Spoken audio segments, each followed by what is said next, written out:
তো এই পর্বে আমরা প্রজেক্টের আরো কিছু মার্কআপের কাজ করে ফেলবো। আমাদের এখানে অ্যাবাউট এর যে সেকশন রয়েছে সেখানে আমরা টেক্সট লিখব। তো এক্ষেত্রে আমরা অবশ্যই এই যে সেম ক্লাস সেম সিস্টেমে ব্যবহার করব, যেন আমাদের এটা বারবার ঝামেলা করতে না হয়। তো এখানে আমরা আবারও একটা সেকশন নিব এবং সেকশনের একটা আইডি দিয়ে দিব হচ্ছে অ্যাবাউট নামে।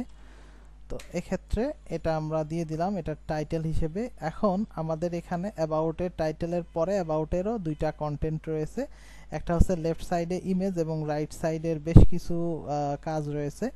তো এখানে আমরা এইভাবে দিতে পারি যে অ্যাবাউট লেফট, তাহলে বোঝা যাবে যে এটা অ্যাবাউট এর লেফট সাইডের যে পার্ট সেইটা। তো এক্ষেত্রে আমরা আবারও একটা ইমেজ নিব এবং এখানে অ্যাসেটস স্ল্যাশ আইএমজি, তারপরে এখান থেকে আমরা অ্যাবাউট ইমেজটা দিয়ে দিতে পারবো অ্যাবাউট ডট পিএনজি।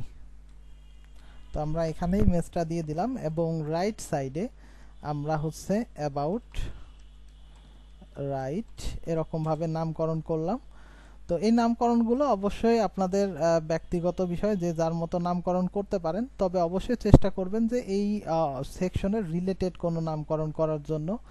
তো এক্ষেত্রে আমরা একটা টাইটেল দিচ্ছি এখানে, তারপর একটা প্যারাগ্রাফ, এবং এখানে আমাদের যে ক্লায়েন্টের কিছু ইনফরমেশন, আমরা কতজন ক্লায়েন্টের সাথে কাজ করেছি, কতগুলো প্রজেক্ট কমপ্লিট করেছি, এরকম কিছু ইনফরমেশন এখানে থাকবে।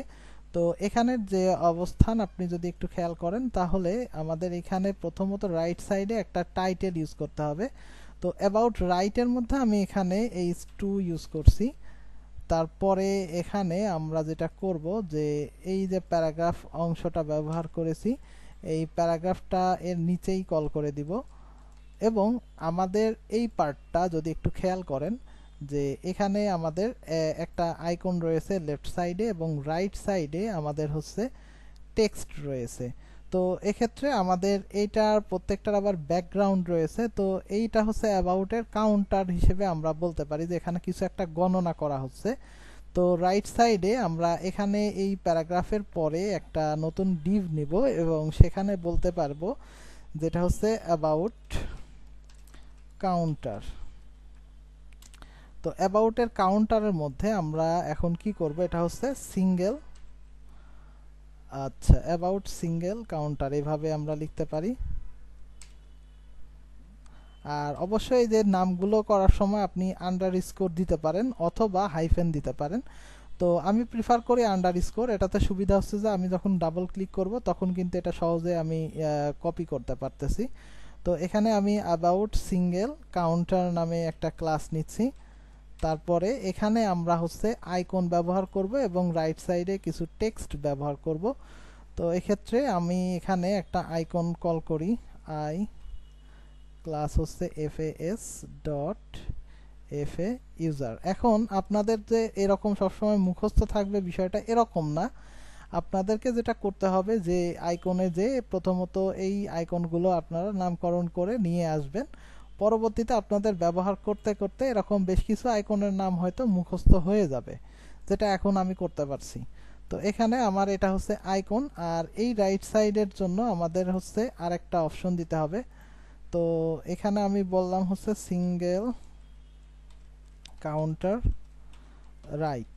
এই রাইট সাইডে আমাদের এই জায়গাতে রয়েছে 76 প্লাস বিআর, তারপরে এখানে আমরা দিলাম হচ্ছে ক্লায়েন্টস।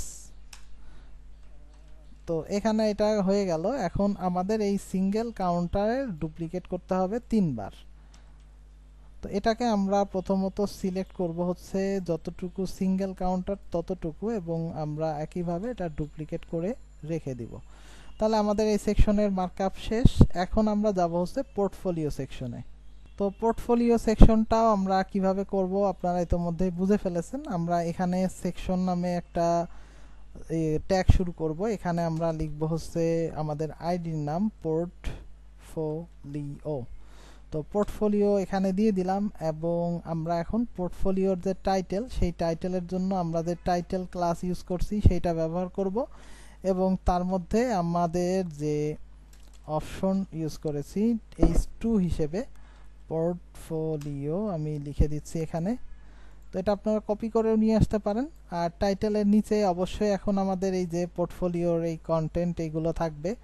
তো এখানে বেশ কিছু বিষয় এখন আমাদের মাথায় রেখে এটার মার্কআপ করতে হবে, এবং এটা আপনারা খুব ভালোভাবে খেয়াল করবেন।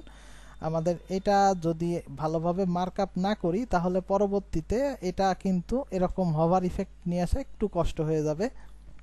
তো এখন আমি এখানে একটু মার্কআপ শুরু করি এটার জন্য, তাহলে আপনারা আরো ক্লিয়ারলি বুঝতে পারবেন। প্রথমত আমি এটা পোর্টফোলিও কন্টেন্ট নামে একটা ক্লাসের আন্ডারে নিয়ে নিচ্ছি, কন্টেন্ট।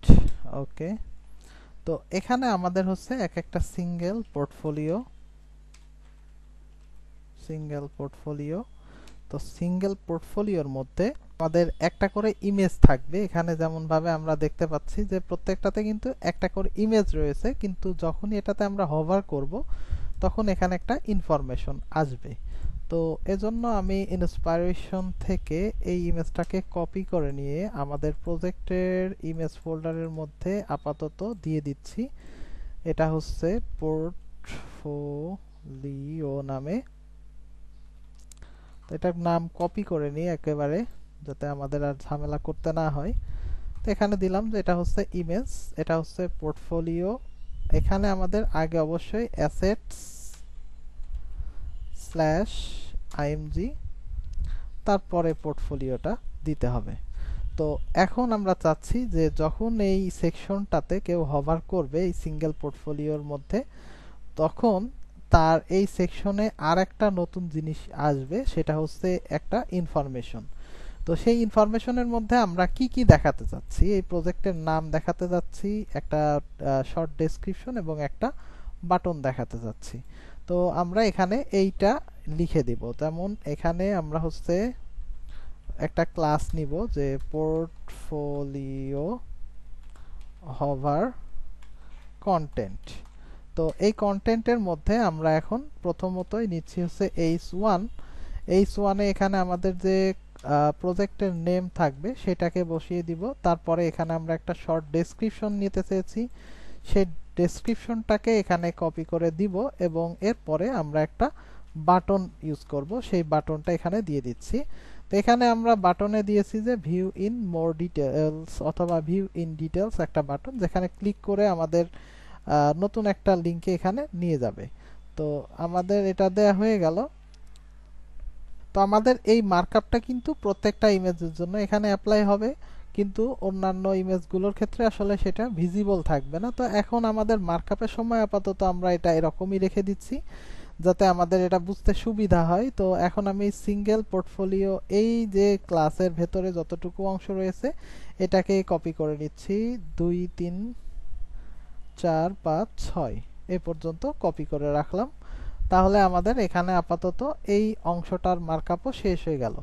তো পরবর্তী যে সেকশন রয়েছে এটা হচ্ছে কন্টাক্ট সেকশন। তো কন্টাক্ট সেকশনের ক্ষেত্রে আমাদের এটার টাইটেলটাও সেম ভাবে আমাদের রাখতে হবে। তো এখানে আমি কন্টাক্ট মি এই টেক্সটটাকে কপি করে নিচ্ছি, এবং আমাদের যে সেকশন রয়েছে সেই সেকশনের মধ্যে আমরা এইটা দিয়ে দিব। তো এখানে সেকশন, তারপরে এখানে কন্টাক্ট দিয়ে আমরা এখন এর মধ্যে একটা টাইটেল দিব। তো টাইটেল আমাদের ক্লাস অলরেডি নেওয়া আছে, সেইটা আমরা নিব। এখানে